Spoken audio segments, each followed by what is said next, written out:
Hello friends, I welcome you all to this online session of a compulsory English. In the last few sessions, we were discussing about uh, media writing, a module that is prescribed to us to understand the skills that are required for the media writing.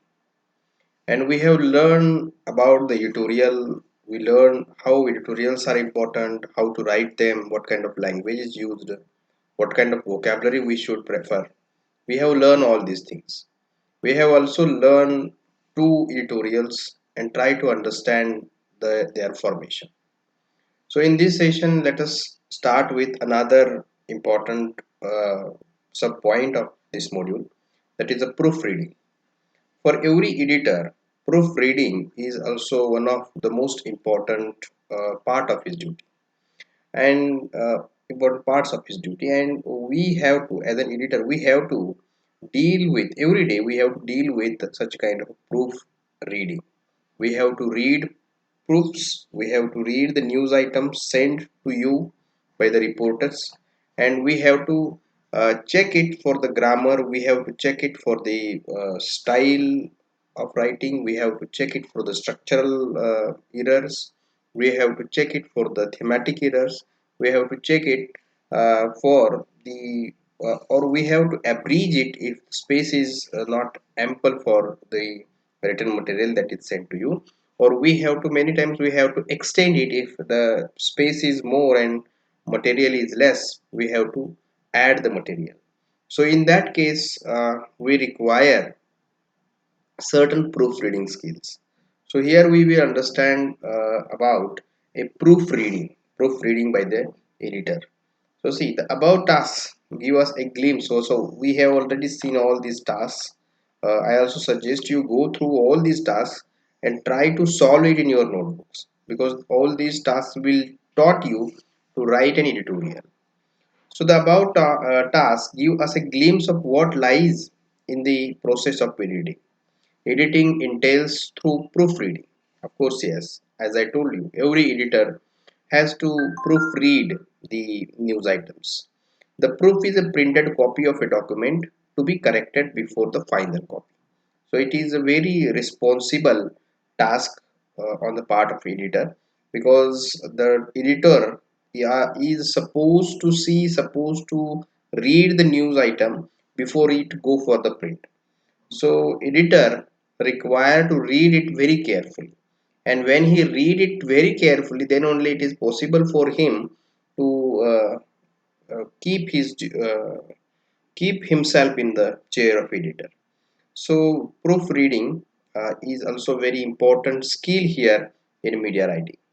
Though the main focus of editing and proofreading is to find out and correct errors in a typography and use of language, editors and proofreaders are not only expected to just check spellings, punctuation, and grammar, they also need to pay attention to style and formation of writing. As I told you, when we read a newspaper, when we read the Hindu, or when we read the Times of India, when we read the London Times, the New York Times, the Global Times, you can see every newspaper has his or its special style. If you read Global Times by from China, you can see they write from different perspective, from different angle. They maintain a different kind of language style. When you read it from New York time, you can see it is different from the Global time. Same is the case with the Times of India, the same is the case with the Hindu. As we told in the last session, or I think last before last two sessions, we have also read the two editorials, one from Hindustan Times and one from Times of India. You can see the language used in the Times of India is more difficult than the language used in the Hindustan Times. So this is what you can see is the difference in language style. So we require to understand that language style that is used extensively in the newspaper, extensively in the by the print media, and we are as an editor supposed to maintain that. So editor is not only meant to check the spelling, grammar, punctuations, but he is also answerable for the narrative style of the entire newspaper, and for that purpose he has to read it and he has to redraft what is written by the news reporter. So this is what you can see is the important thing here that we should consider when we were supposed to check or supposed to proofread a news item written by a news reporter in the position of a editor. So this is expected from us that we are supposed to uh, maintain the language style and format of writing, layout, content, cross references, omissions, and consistencies in a typography line, space, margin, font size, uh, font type, inconsistent use of abbreviations, page numbers, etc. So you can see it is a vast number of things that editor is supposed to check or editor is supposed to understand when he is writing or when he is proofreading a news item.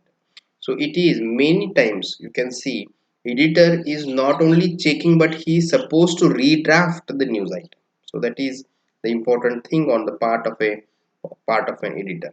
So all these things you can see I have highlighted here. Not only punctuation, here he is supposed to check spelling, he is supposed to check punctuation, he is supposed to check grammar, but at the same time he is also answerable for the style, format of writing, layout, content, cross references, omissions and inconsistencies in a typography, line space, margin, font size, font type, inconsistent use of abbreviations, page numbers, etc.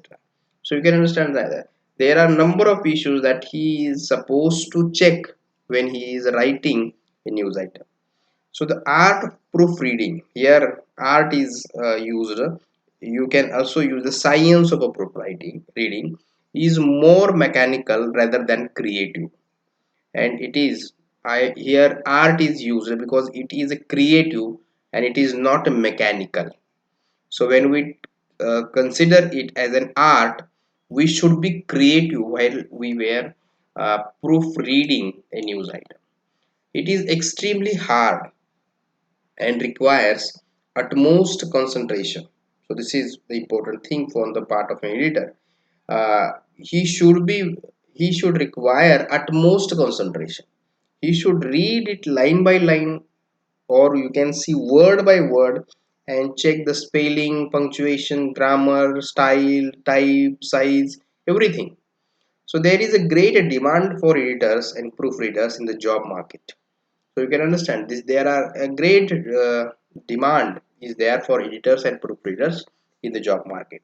Students with a good command on English grammar may prefer this field for their career, and for that purpose, uh, this unit is prescribed to you, despite of your arts background or science background or commerce background. Anybody can opt for this course, opt for journalism, go for this if you feel confident about your grammar use. So this is the important thing that we are supposed to understand that two things are very important here in this proofreading or editing the text. The first thing is that your vision or your understanding, your perception is very important, and second thing is that your language, your narrative style, your description is important.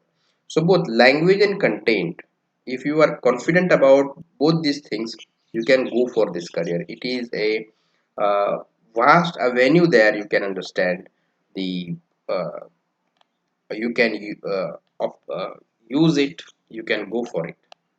Then see some commonly used proof correction symbols. So you can understand that we can use this when a proofreader make a proof or correct the sentences.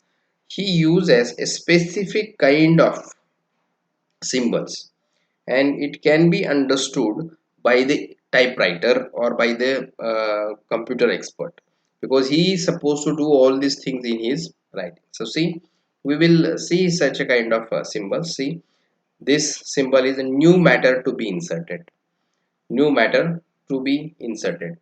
Put in italics. These three lines, you can see the E, upward E, put in italics. Then the three lines, put this in capital. Two lines, put this in small capitals. Insert apostrophe. Understand? Insert apostrophe. Insert single inverted marks. Paragraph break. See all these symbols. Indent. Indent means putting the text inside the text. So you can understand. Indent writing. Then insert space between words or characters. Insert space between lines. Leave the text as it was and ignore any marks that have been made. Then delete character or yam. This sign symbol is remove italics. This symbol is change to lowercase. This symbol is put this in bold. This symbol insert hyphen. This say insert a double inverted mark. This remove paragraph. And this task is remove intent.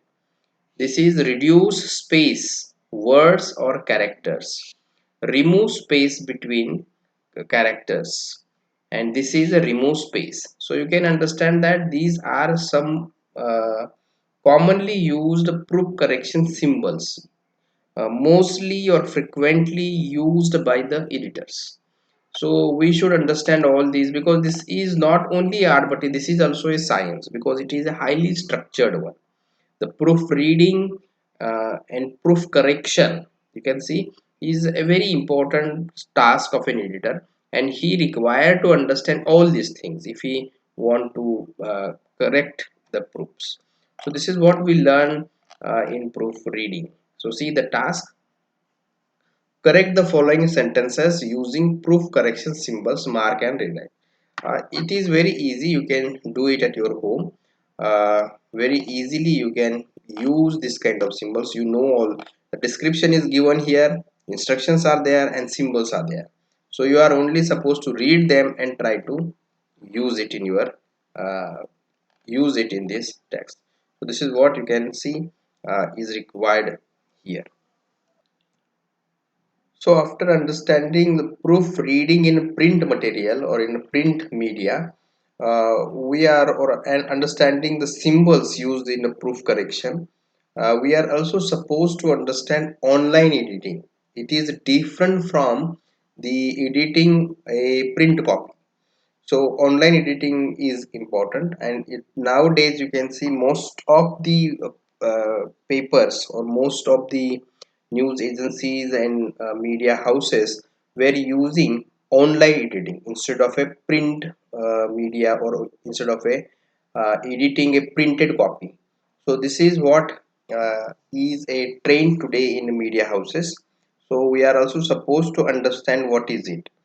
So online editing, online mean electronic editing. So instead of giving a instead of giving a hard copy of a printed news, you will get a email by the news reporter, and you are supposed to check it electronically, and you are also supposed to correct it electronically. So this is online editing. The difference is that in proofreading of a print media, you get a hard copy of a printed material. However, in online editing, you will get a soft copy of it, and you are supposed to check it electronically. So you will require a computer, you will require a tab, or you will require a laptop. And with the help of laptop, computer or tab, you can check the uh, news and you can correct it.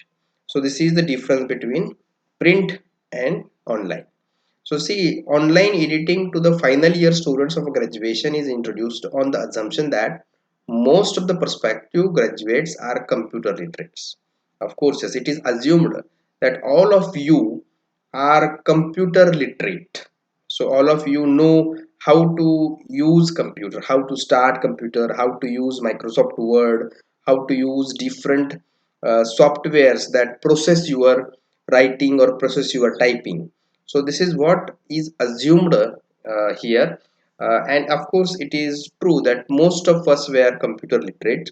We know how to handle computer, how to start computer, because most of the works that were done once by a only computer are now changed or now shifted to a small uh, electronic uh, electronic device, that is mobile. So we can also use this mobile as a computer. So most of us are computer literates. Just like the proofreading of a printout, the editors also need to go for on screen reading. So both these, it is not a different thing. You are, as an editor, you are supposed to read whether it is an off screen or whether it is an on screen. So on screen model also, you are supposed to read it word by word. So all the English language skills important for editing of a print copy are essential for online editing. So what we have learned in the print media editing, all these skills are also applicable to this online uh, editing also. So besides, one needs to master the use of MS Word, that is Microsoft Word, for the desktop publishing DTP. Uh, Electronic editing involves making changes in computer documents. So very easily we can change the uh, changes in the copy that is sent to you by the news reporters. Only thing is that you should have a good knowledge of a MS Word, and I think it is a very commonly used software today. Anybody can use it very easily. We use this MS Word software, and it is pre-installed, and even we purchase it in a new device. So most of us, you can see, even on our campus, you can see there are several computers which have MS Word preloaded. So this is what we are supposed to do here. We have to open the copy that is sent to you in a MS Word format, and in a MS Word format is an editing mode. So you can edit it online only. So along with font type, font size, use of words in capitals or bold letters, line spacing, margin, alignment, page layout, reference style, header and footer, the editors have to check and insert cross references wherever necessary. So in this editing mode, you can see in print, editing a print copy, you will only suggest it. And when you are shifted to a online editing, you can see you are supposed to change at on your own. You are supposed to change the font type. You are supposed to change the font size instead of only suggesting to the typewriter or whoever who is typing. You are only suggest him to use that by using different symbols. Here in online editing, you on your own is supposed to change all these things, changing a font type, changing a font size, use of words in capital or bold, and it is very easy to do all these things. We in a Word, Microsoft Word, all these things very easily we can do. So this is what we are supposed to do in a online editing. The technicalities of editing online include functions like column break, as a newspaper article are in columns. The following examples, so we will learn the examples of MS Word can give us. So here is the sample given to us. So we will learn all these things in the next session, because all these things require a time to understand these things. So I will like to suggest you that if you have your computer at your home, try to understand all these things. Try to understand the use of Word, Microsoft Word. So with the help of that, we can very easily understand this unit. So we will stop here and continue the same in the next session. Thank you for listening.